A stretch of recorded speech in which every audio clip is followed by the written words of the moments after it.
Joignez-vous à la discussion. Appelez ou textez 187 Cube Radio. 1877 827 2346. On a beaucoup parlé, bien évidemment, là, de ce qui se passait hier à la Maison-Blanche, vendredi passé en Alaska, là, toutes ces tractions autour du conflit en Ukraine. Et ce qui m'avait, moi, agacé, je vous avoue, vendredi passé, c'est que là, c'était le tapis rouge pour Vladimir Poutine en plein milieu du territoire américain. Des discussions qui se font entre le chef d'État des États-Unis et l'agresseur dans cette guerre-là. Mais où étaient les Ukrainiens? Pas invités à ce sommet. Ça pourrait s'en venir bientôt, mais j'avais envie qu'on prenne le temps quand même d'entendre un peu le point de vue, la position, les doléances de la communauté ukrainienne. Michael Zvek, qui est président du Congrès des Ukrainiens canadiens du Conseil provincial du Québec. Bonjour, M. Zvek. Bonjour. Tout d'abord, là, il s'est passé beaucoup de choses en comme 4 jours. À l'issue de ces nouvelles tractions hier, comment on se sent de votre côté? Alors, toute la communauté fait preuve d'un optimisme prudent, c'est ça qu'il faut dire, parce que au moins, il y a un petit espoir que peut-être il y a quelque chose de positif qui va sortir, sauf que c'est vraiment impossible de comprendre comment les États-Unis ont accueilli un criminel de guerre avec un tapis rouge.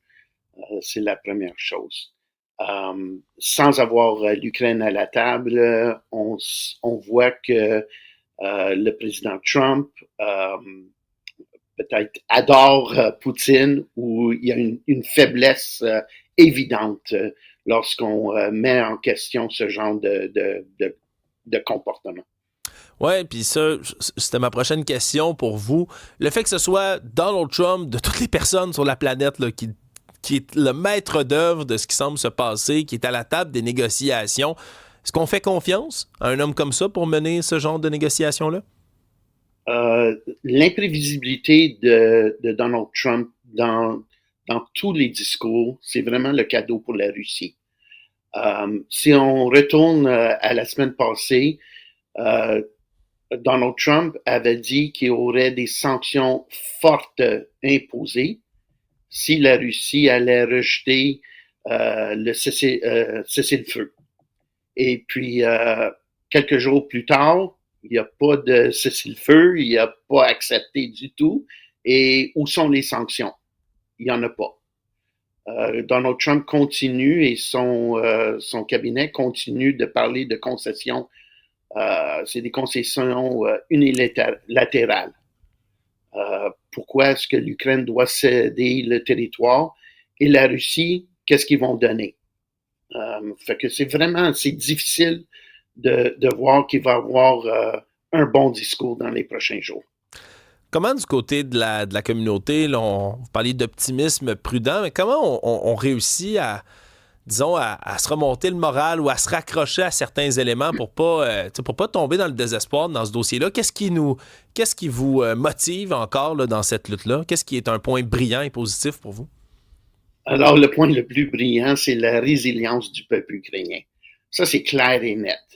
Le monde en entier pensait que l'Ukraine allait tomber Kiev allait tomber dans 3 jours et peut-être tout le pays dans 3 semaines.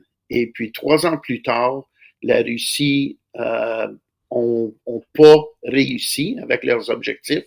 Ce qu'ils sont en train de faire, au lieu de cibler l'infrastructure militaire, si on veut, des cibles militaires, sont en train de cibler le peuple. C'est un criminel de guerre, c'est des actes qu'on ne doit pas faire pendant une guerre. Il continue. Alors, la résilience, c'est sûr, elle est là.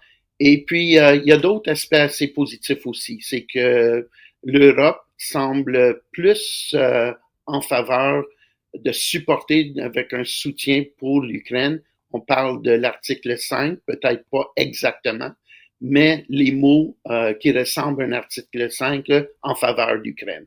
Fait qu'il y a quand même des aspects positifs qui sortent de l'Europe.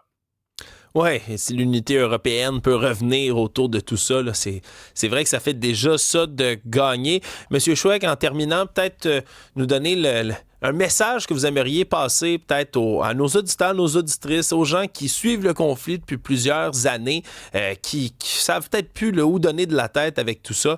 Un message au grand public concernant ce qui se passe sur ces négociations pour la guerre en Ukraine? Alors, ce qu'on a besoin de faire, c'est vraiment d'imposer des sanctions encore plus fortes. C'est pas des concessions du côté de l'Ukraine. Il faut avoir un tribunal international des sanctions, l'isolement. Il faut frapper encore plus fort. C'est un langage qui comprend Poutine.